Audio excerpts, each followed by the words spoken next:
Senhor nosso Deus, que a Tua presença seja sentida poderosamente nesta manhã, na exposição da Tua Palavra. Que os nossos corações estejam abertos para receber a influência benéfica do Teu Santo Espírito. Pedimos isso em nome de Jesus. Amém.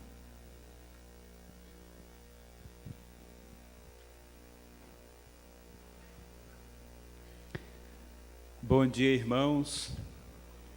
Que todos possam sentir profundamente a influência do Santo Espírito nessa manhã de sábado. E que a sua adoração ao Senhor possa subir de fato como um cheiro agradável a Ele. E certamente Ele vai perceber a sua reverência, o seu amor, a sua dedicação, está na presença dEle e a sua disposição de louvá-lo com os hinos que aqui nós entoaremos ao nosso Deus. Eu digo sinceramente que todos são bem-vindos. Os irmãos que compõem o corpo dessa igreja, os nossos amigos e visitantes que estão conosco nessa manhã, vocês estão na casa do Pai, então considere como filhos que vocês estão em casa também. Que todos possam realmente sentir a presença do nosso Deus nessa manhã. Vocês podem imaginar a emoção que toma conta do coração do velho.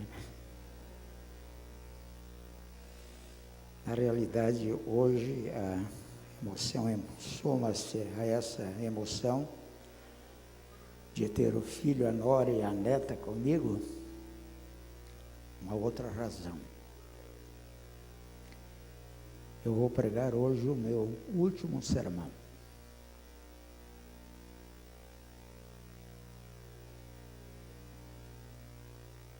Por 42 anos, eu fui pastor na chamada ativa. Por esses 42 anos, eu escolhia onde eu queria pregar.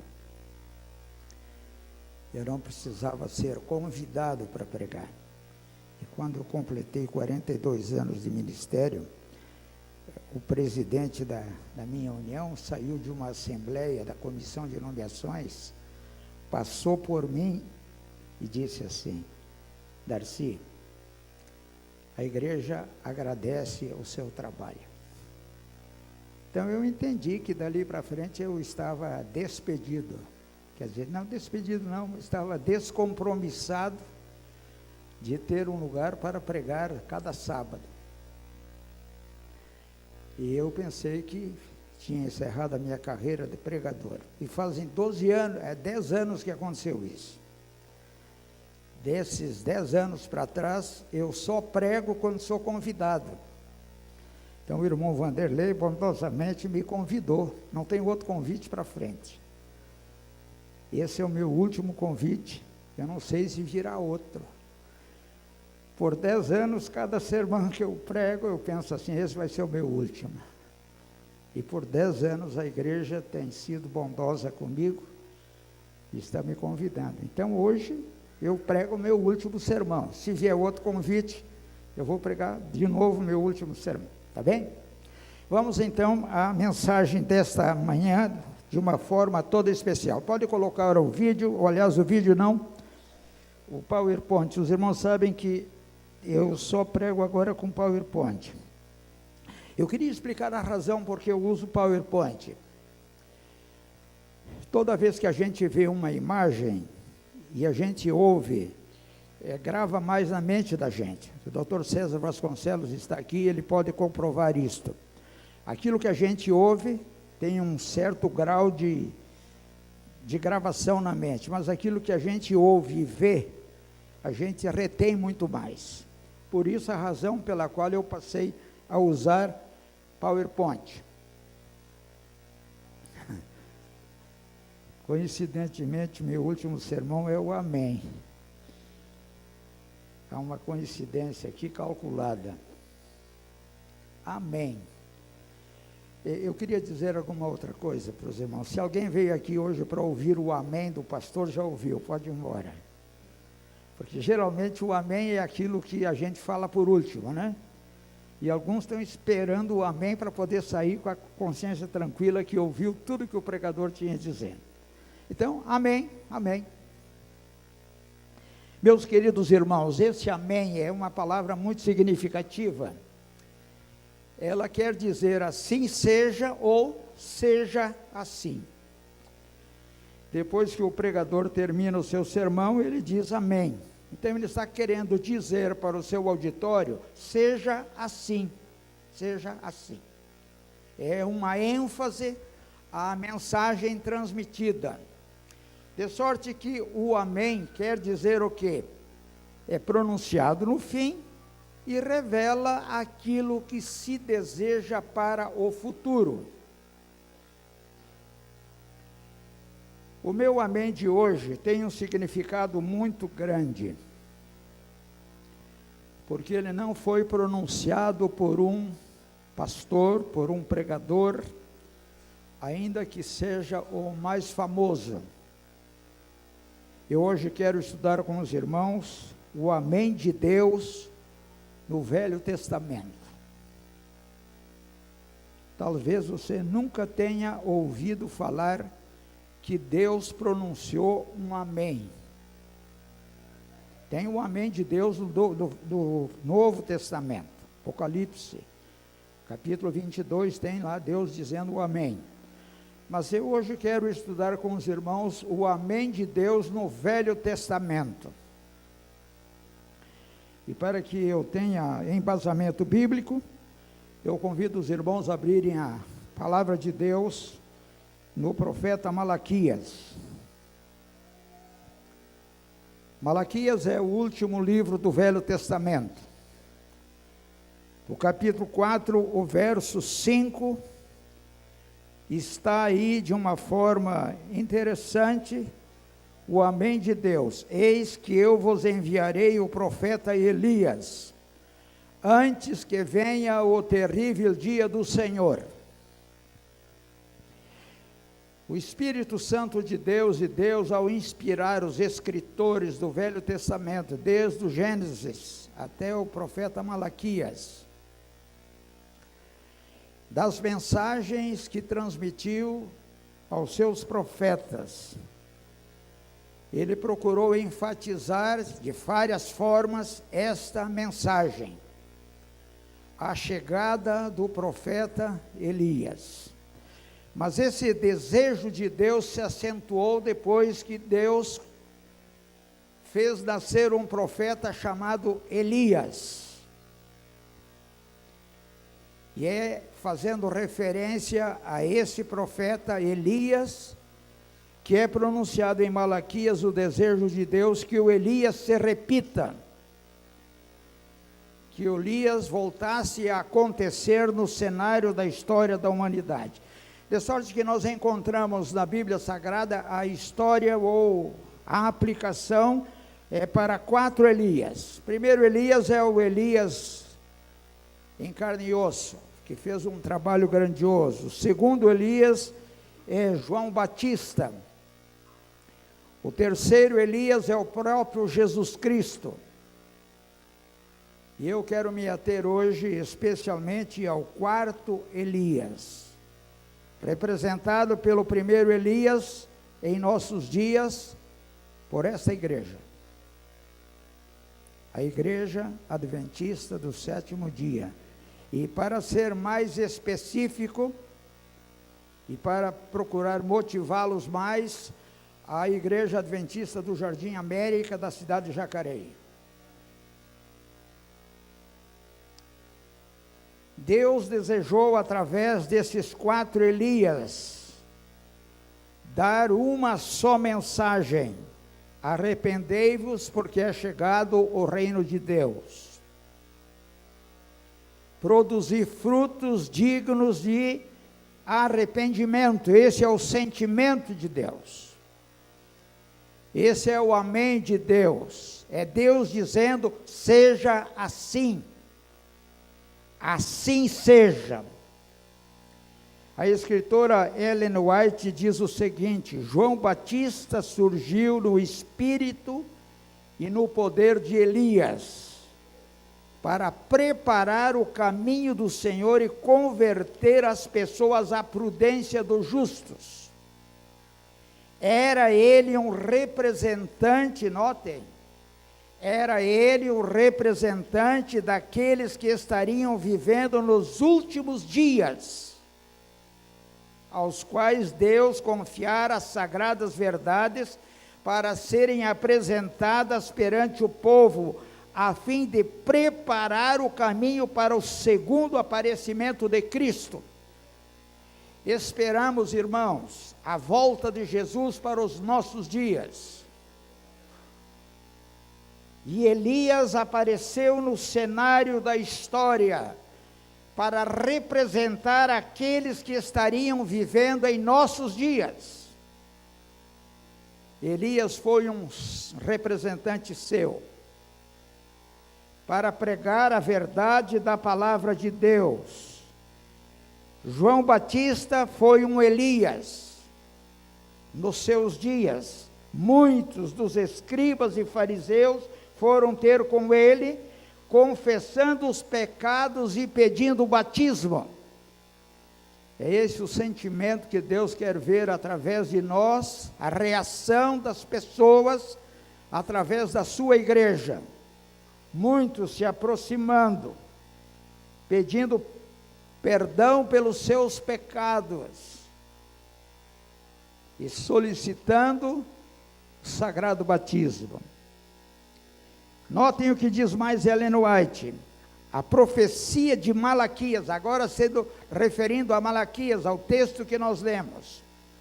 Eis que vos enviarei o profeta Elias. Esta profecia se refere aos que devem preparar o caminho para a segunda vinda de Cristo.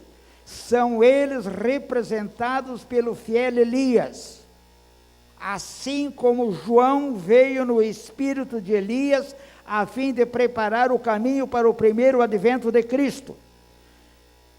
Esta igreja, meu querido irmão, esta igreja não é uma igreja qualquer. Esta igreja é um projeto de Deus, para preparar o caminho para a segunda vinda de Jesus. E eu queria ter o poder do Espírito Santo, e creio que eu tenho nesta manhã, para conscientizá-los desta solene e sagrada verdade. Nós não somos um povo qualquer, não dizemos isso como vaidade, mas com um sentimento de humildade e de responsabilidade. Eu coloquei aqui um diagrama profético, para que os irmãos estejam sintonizados. O livro de Malaquias foi escrito aproximadamente 425 anos antes de Jesus. Quando Malaquias escreveu a sua profecia, a mando de Deus, o Elias já estava no céu. Então surgiu o segundo Elias, nos dias de Jesus Cristo. Depois o próprio Jesus, o terceiro Elias. E hoje a igreja adventista cumpre a profecia de Deus. E eu vou provar isto na sequência do estudo que nós queremos fazer. Elias está presente nesta igreja, no sentimento da igreja, no assim diz o Senhor, no desejo de Deus. Assim como Elias, irmãos, foi um projeto de Deus com uma missão profética. Esta igreja é um projeto de Deus com uma missão profética. O Espírito Santo seria derramado sobre a igreja. Essa está aqui uma promessa, para capacitá-la, assim como foi derramado sobre Elias, para acender o fogo do altar. Aquilo que aconteceu com Elias no passado, deve acontecer com a sua igreja no presente. O sentimento de Deus em relação a nós é manifestado através da vida de uma pessoa, do profeta Elias. Nós conhecemos a história de Elias. As imagens falam alto. Elias é um profeta talvez dos mais conhecidos na Bíblia. Fugidio como estava, ele foi alimentado pelos corvos. Para salvar a vida, ele teve que fugir. Isso é profético. E Deus não deixou faltar o necessário para o seu servo. Dia e noite, na proteção, estava presente. Aqui está um quadro com outros instantes da vida de Elias. O fato é, meus irmãos, é que um dia, depois de todas as coisas, o anjo de Deus chegou a Elias e perguntou: o que fazes aqui, Elias? Era um despertamento. Elias estava fugidio, tentando salvar a sua vida. É como se o anjo de Deus estivesse presente entre nós, e creio que está perguntando a cada um de nós: que faz aqui você? Qual é a razão que você veio à igreja por essa manhã? Qual é o seu sentimento em relação à sua responsabilidade? Por isso, em Malaquias, Elias é o personagem central do verso. Aliás, a primeira vez que eu tomei conhecimento da vida desse profeta, ele me causou uma forte impressão. Jamais se apagou essa impressão da minha vida. Fazem isso mais ou menos 60 anos atrás. Vejam que coisa extraordinária. Elias, irmãos, penetrou no cenário da história como um relâmpago, ora como um torvelinho. Por isso a sua vida se desenvolveu entre o fogo e o terremoto. Na vida de Elias não havia nada de estático nem de imóvel. Ele era dinâmico, não temia, era valoroso, forte. E Elias deixou-nos 4 lições. Primeira lição: a sua vida foi extraordinariamente dinâmica. E como tema dessa manhã, o título é Amém, seja assim, como Elias foi. Segunda lição: o que impressiona na vida desse homem foi a sua coragem. Ele não temeu Acabe, nem mesmo os sacerdotes de Baal-Astarote, que eram numerosos. Ele enfrentou naquele dia 850 profetas. Amém. Seja assim. Que outra lição podemos tirar? Impressiona também a natureza direta das suas mensagens, sem recorrer a uma diplomacia que pudesse ser mal entendida. Para Elias, pecado era pecado, idolatria era idolatria, apostasia era apostasia. Ele não fazia rodeios. Amém. Seja assim. Assim seja.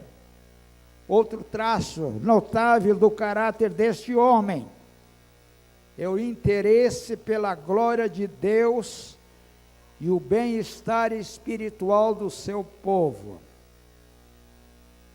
Esse deveria ser um traço marcante no nosso caráter, como Elias moderno. O bem espiritual do povo de Deus, o interesse pela obra de Deus. Assim seja. Amém. Seja assim. Diz Ellen White, o livro Profetas e Reis. Eu trouxe aqui esse livro para mostrar a capa para os irmãos. Seria interessante que os irmãos lessem e adquirissem este livro, porque tem a história completa desse profeta de Deus.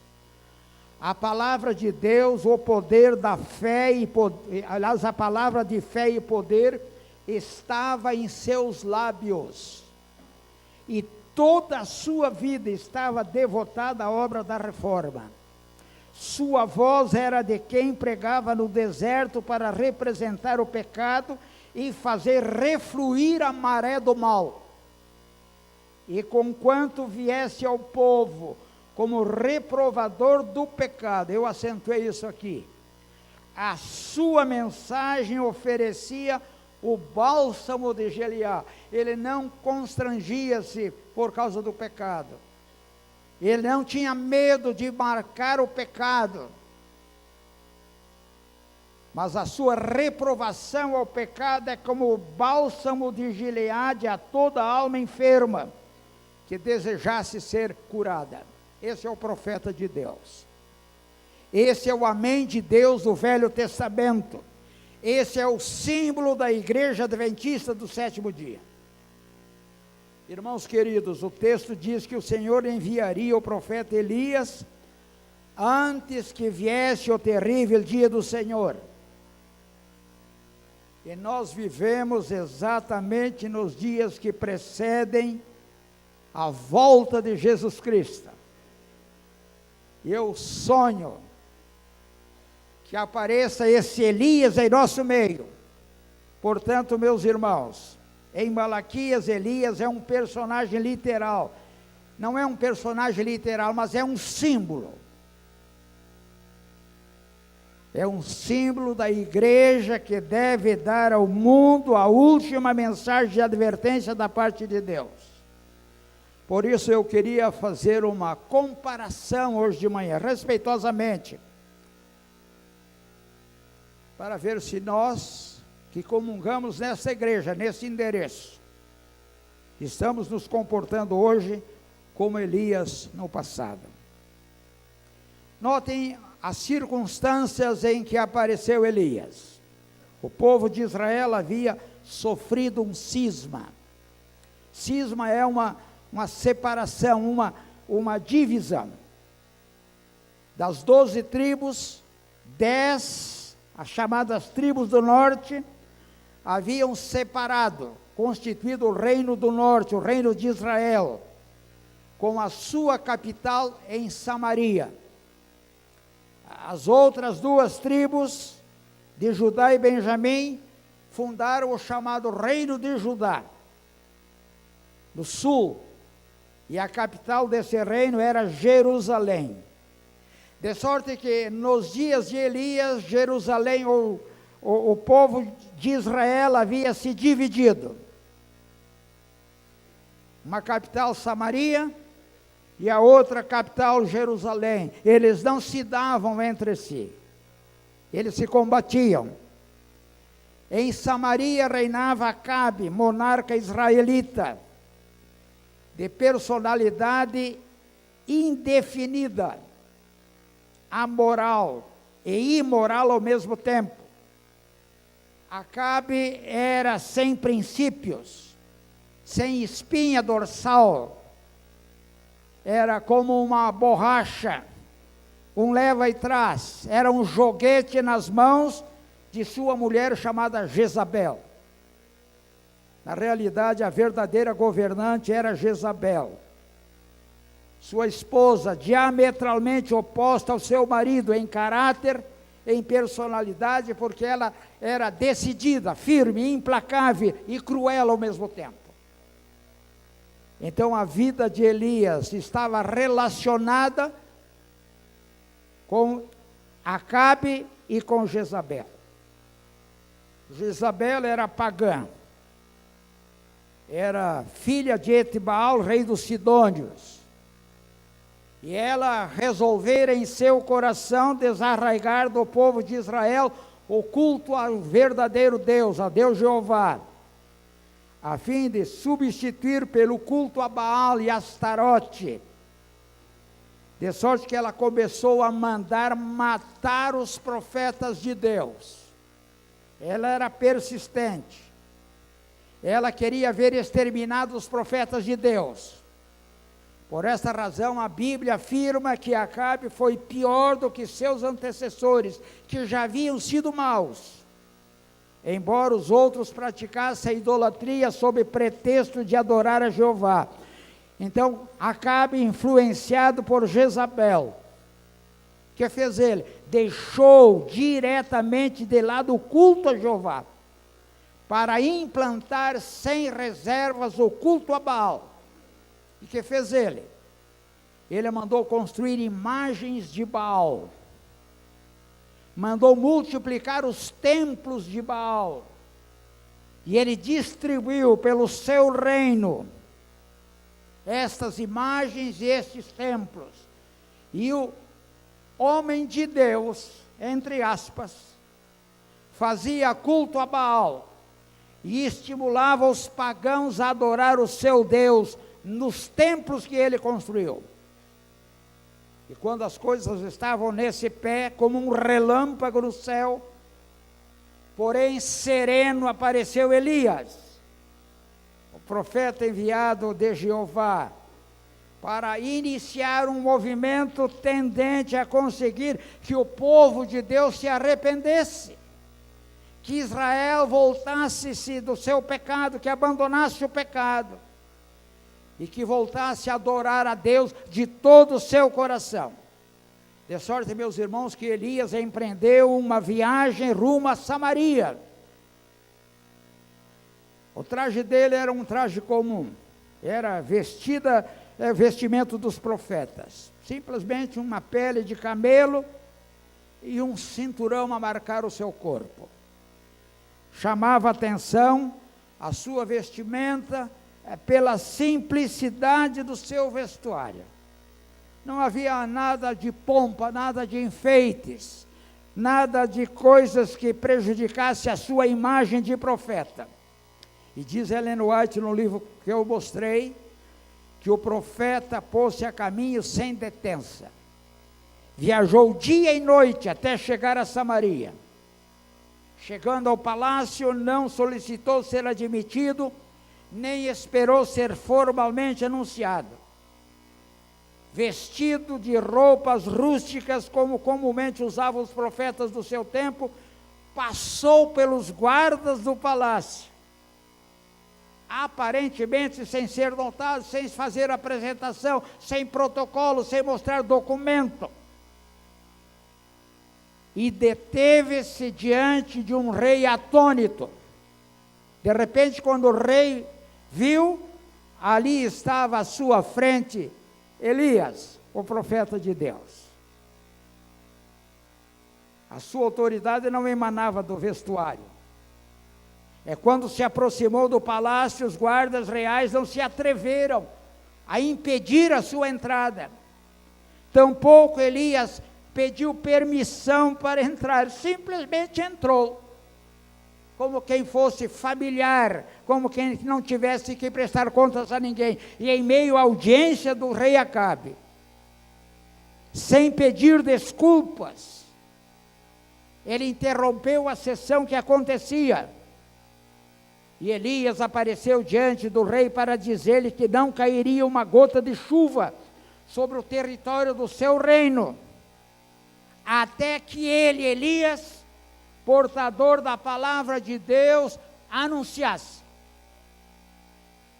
rei, eu vim aqui dizer para você que não vai chover enquanto eu não mandar chover. O que isso significava, meus irmãos? Ele deu o seu recado. Com a mesma majestade com que havia ingressado, saiu do palácio. Ninguém se atreveu a tocar-lhe um fio de cabelo. Ele desapareceu, sem que houvesse reação das pessoas. Mas o que significava dizer ao rei que não ia chover? Afirmar que por indeterminado tempo não choveria, até que Jeová do céu dissesse, significava claramente dizer ao rei: rei, Deus do céu, Jeová, é superior ao seu Deus Sol, ao Deus dos fenícios, visto que os adoradores de Baal declaravam que os tesouros do céu, o orvalho, a chuva não vinham de Jeová, mas das forças que reagiam à natureza, e era pela energia criadora do sol. Eles adoravam o sol. Havia uma disputa entre o Deus Sol. Me permito fazer aqui um parênteses. O domingo é o dia do sol. E havia uma disputa já naquele tempo pelo sol. O culto a Baal, na verdade, era um serviço de adoração ao sol. Cria-se que o sol era o doador da vida. Dele cria-se e provinham segundo as chuvas, que ele fecundava a terra, que dele dependia a germinação das sementes, o crescimento das plantas, que toda manifestação de vidas dependia do sol. E eles chamavam esse sol Baal. Esse sol é o nosso Senhor. Esse Deus é o nosso Deus. Eu queria voltar um pouco ao passado para lembrá-los de uma coisa. Essa imagem é muito forte. A gente poderia ficar aqui 2 ou 3 horas falando em cima dela. Quando Israel saiu do Egito, em direção à terra de Canaã, eles ficaram 40 anos no deserto, montando acampamento e montando acampamento. E quando eles montavam o acampamento deles, eles tinham uma preocupação muito grande. A entrada do santuário era sempre em direção ao leste. O sol nasce no leste e o sol se põe no oeste. E a entrada do acampamento era sempre em direção ao leste. Por quê? Porque toda vez que o sacerdote entrava no santuário, no culto da manhã, ele se colocava de joelhos diante do lugar santíssimo, onde estava a glória de Deus entre os 2 querubins, que estavam em cima da arca, como temos essa semelhança aqui. A glória de Deus se manifestava entre os querubins. E o sacerdote se ajoelhava toda manhã diante da arca de Deus. O fato dele se ajoelhar pela manhã diante da arca significava que ele estava de costas, que o sol estava às suas costas, que ele não se ajoelhava diante do sol, mas ele dava as costas ao sol. Era Deus prevendo as coisas que deveriam acontecer. A luta que Elias teria em relação ao Deus Sol, ao Deus Baal, o Deus que era agora guardado pelo seu rei, o seu representante. Daí em diante, tal como predisse Elias, não caiu, irmãos, nenhuma gota de chuva sobre o território de Israel. A terra secou-se, as plantas murcharam, tudo acabou-se. Jeová, o Deus do céu, estava determinando que se cumprisse a palavra do profeta, em contraposição ao Deus do sol, dos fenícios. Ellen White diz assim: pais e mães, impotentes para aliviar o sofrimento de seus filhos, eram forçados a vê-los morrer. Ainda assim, o apóstata Israel recusou humilhar o coração perante Deus e continuou a murmurar contra o homem por cuja palavra os terríveis juízos haviam sido caídos ou estavam sendo caídos sobre eles. Como resultado da palavra de Elias, a fome, a morte, estenderam-se por todo o território da nação. Homens e animais ceifados pela gadanha implacável da morte. Tudo acabou. A morte invadiu o próprio palácio real. Chegou o dia em que nem sequer havia alimento para os animais do rei. E agora prestem atenção. No fim de 3 anos e meio, eu peço licença para usar aqui a matemática. 3 anos e meio, na contagem do tempo, segundo o modelo hebraico, um ano tem 360 dias. 3 anos e meio, 360 mais 360 mais 360 mais 180, dá 1.260 dias. Depois de 3 anos e meio, que Elias pronunciou a sua sentença, que não iria chover, ele apareceu de novo, corajosamente, diante de Acabe. Como era seu caráter, ele repreendeu Acabe, intimou a efetuar um referendo por parte de Israel. O que ele propôs para Acabe? Vamos fazer um referendo. Vamos nos reunir e vamos fazer 2 altares. Num altar você vai oferecer sacrifícios a Baal, ao seu Deus Sol.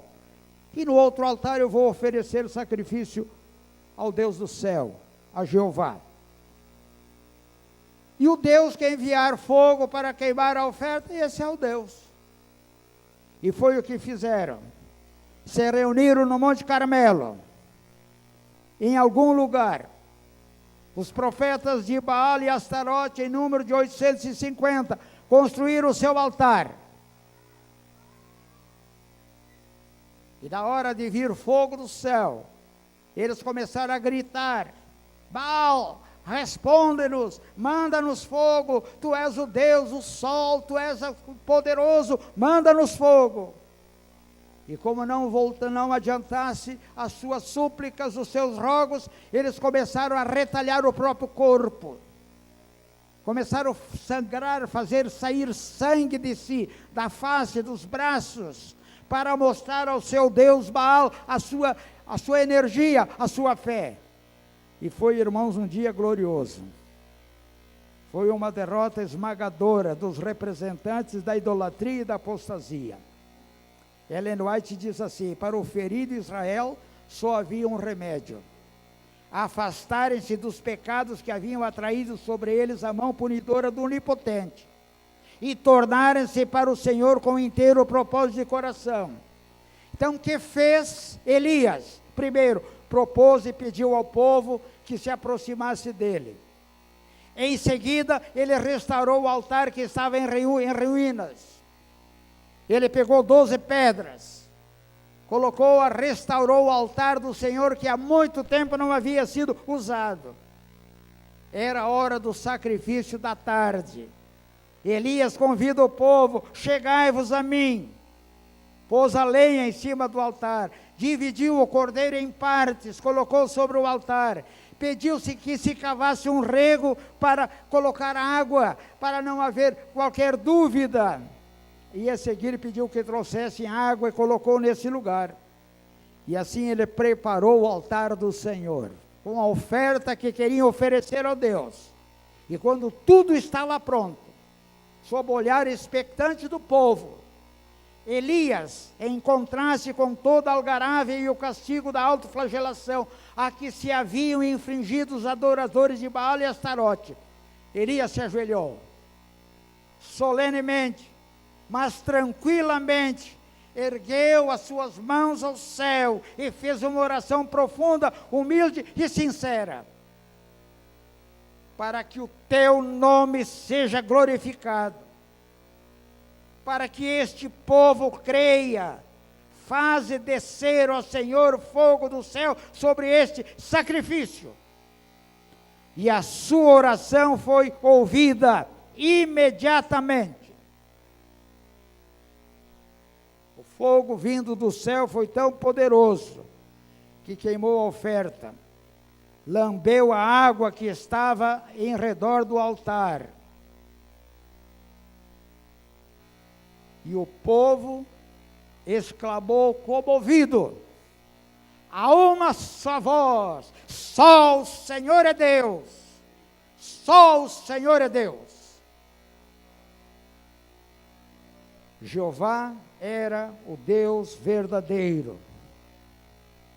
E Baal, mais uma vez, foi confirmado como o falso Deus. Um pouco tempo depois, uma generosa chuva inundava a terra seca, mitigava a sede de homens e animais, e constituiu a resposta certa de retorno à fertilidade da vida. De novo, irmãos, a profecia. A Igreja Adventista surgiu no final de 1798, depois de tempos e metade de um tempo. Surgiu depois de 3 anos e meio no cumprimento da profecia dos fins dos tempos. Depois daqueles dias, da experiência de Elias durante esses dias de desânimo aparente, nós podemos tirar 6 lições. Nós não queremos nos demorar nessas 6 lições. Há muitas outras que podem ser tiradas. Eu estou aqui preocupado com o tempo. Mas dizem que eu não preciso me preocupar com o tempo. Bom, vamos lá então. A apostasia predominante hoje é similar àquela que predominou nos dias do profeta. Hoje se cumpre aquilo. Na exaltação do humano sobre o divino, no louvor dos líderes populares do culto Mamon e na exaltação dos ensinos da ciência sobre as verdades da revelação, multidões hoje estão seguindo a Baal. Devido à incredulidade, estão exercendo sua má influência sobre a mente e o coração, e assim sucessivamente. Notem, irmãos, em nossos dias, vivemos uma época análoga à época do profeta Elias. Elias, em nossos dias, adventistas do 7º dia. Acabe, representado pelo protestantismo, moderno, minado pelo modernismo, obcecado pelo evangelho social, olvidado do evangelho eterno. Jezabel é representada pela Igreja Católica, cruel e sanguinária no passado, que se recuperará no próximo futuro. A magia do culto de Baal e Astarote está representada hoje pelos cultos espirituais, do espiritismo e dos movimentos pentecostais. A civilização greco-romana pagã está representada hoje pela civilização ocidental, movida ou minada pela evolução, pelo marxismo, pelo existencialismo ateu, pelo Estado Islâmico, pelos talibãs, que estão destruindo, matando centenas de pessoas. Nós há pouco oramos por aqueles que morreram lá na França. O cenário está pronto, a história se repete. Para muitos pretensos cristãos da atualidade, guardadores do domingo, o Deus que adoro não é melhor que Baal, o Deus Sol dos fenícios. O tempo e as circunstâncias atuais são semelhantes ao tempo e às circunstâncias da época de Elias. Os fatos se repetem, apenas mudam os personagens. Eu repito, os fatos se repetem, apenas mudam os personagens. Só uma coisa a averiguar. Só temos que comparar uma coisa. é saber se nós, adventistas do sétimo dia, nos assemelhamos a Elias, no caráter e na ação. Estamos nós cumprindo com a expectativa de Deus? Pode esperar Deus de nós o mesmo que Deus esperava de Elias? Eu vou concluir. Somos tão corajosos como Elias. Comunicamos a mensagem de modo tão direto e claro como ele. Nossa vida se caracteriza por traços de caráter tão definidos. É nosso primeiro interesse a glória de Deus e o supremo bem-estar do seu povo. Nossa linguagem é clara e direta, ou usamos de astúcias para disfarçar o Evangelho, e que nós mesmos estamos com medo de fomentar o preconceito? Meus irmãos, há necessidade de uma voz severa de repreensão, porque graves pecados têm nos separado de Deus. Eu não estou dizendo isso eu. A profetisa de Deus, estou lendo. A infidelidade está depressa se tornando moda. Página 140. Os sermões macios, tão frequentemente pregados, não fazem impressão duradoura. A trombeta não dá o sonido certo. Os homens não são atingidos no coração pelas claras, cortantes verdades da palavra de Deus. A astúcia tem tomado o lugar da fidelidade, e o pecado tem ficado sem reprovação. Quando será a voz de reprovação ouvida mais uma vez na igreja? A voz dos pregadores tem sido impotente. João Batista, o segundo Elias, perdeu a vida por falar claramente. A morna do Laodiceia deve transformar-se, primeiro nos 3 anjos de Apocalipse 14, que dão uma mensagem em alta voz, com coragem, sem medo, de modo claro e direto, para depois culminar no anjo de Apocalipse 18, que além de possuir estas mesmas características, ilumina a terra com a glória e a mensagem do Senhor. Isso quer dizer que vós e eu e vós, precisamos tornar-nos Elias. Deus depende de nós. Isso quer dizer que você e eu e você, devemos experimentar um reavivamento e uma reforma sem precedentes.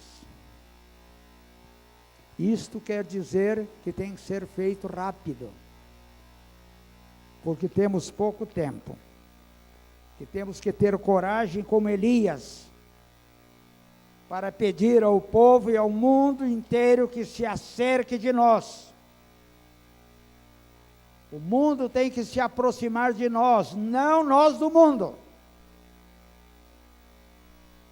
O reavivamento e a reforma devem começar no seio do lar, em cada casa adventista.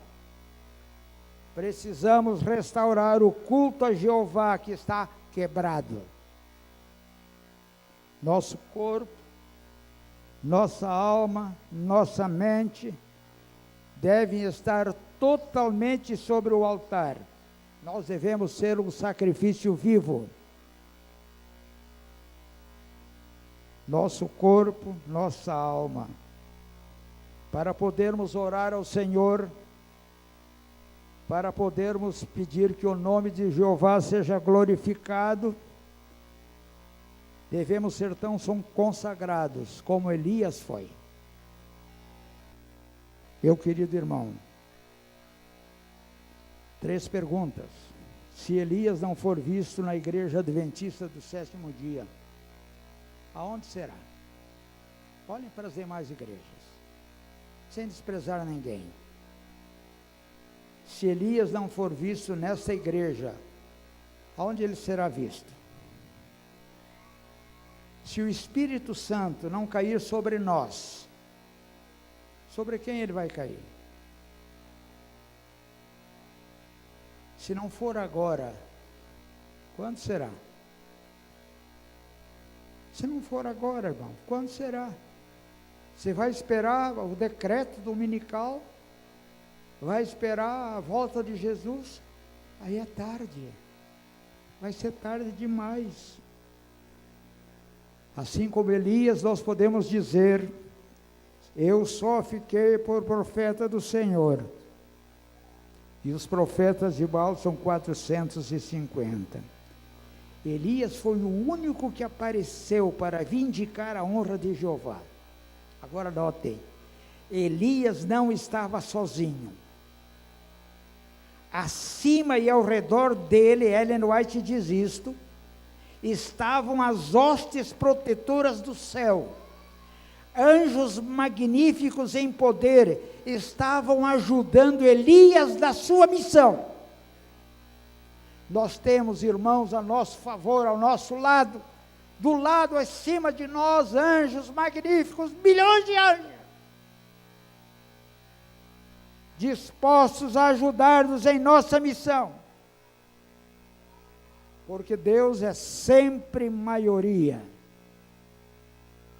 Os filhos de Deus serão sempre maioria, por quê? Porque nós temos a nosso favor anjos do céu.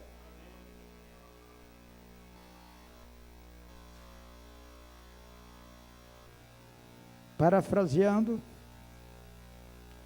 eis que eu vos envio a igreja adventista do 7º dia, antes que venha o terrível dia do Senhor.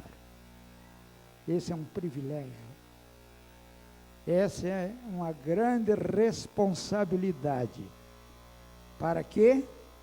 Para dar uma só mensagem: arrependei-vos, porque é chegado o reino de Deus. Produzir frutos dignos de arrependimento. Aquele que testifica essas coisas diz: certamente vem, ora vem Senhor Jesus. Aqui está o amém do Novo Testamento.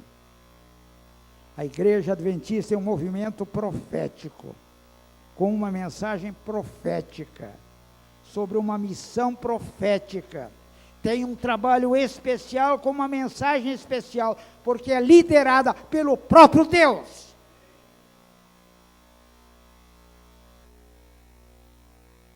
A igreja é um instrumento apontado por Deus para a salvação dos homens.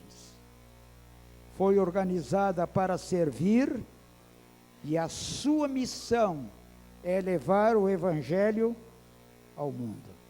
Estamos estudando na escola sabatina nas lições. Esse é o papel da igreja na comunidade: levar o Evangelho a todo mundo. Todo o universo está observando. Vivemos no tempo do fim. Por isso, irmãos, a igreja hoje cumpre a sua missão profética. Tivemos uma maravilhosa semana de oração dos jovens. Eu quero dizer àqueles que não estiveram aqui, nós precisamos ir além do sim ou do não. Muito além do sim ou não. Precisamos deixar de ser um monumento para ser um movimento. Para uma só voz, precisamos glorificar a Deus. O presidente mundial da nossa igreja disse essa semana o seguinte: não devemos ter medo de falar quem somos. Nós somos o povo de Deus. Dizemos isto com humildade. mas com convicção santa, sagrada. Esta é a Igreja de Deus. Nós não somos um povo comum. Não somos. Nós somos incomuns. Porque nós somos o povo de Deus. Ouça essa música. Reflita sobre ela. E depois vamos ter a oração final.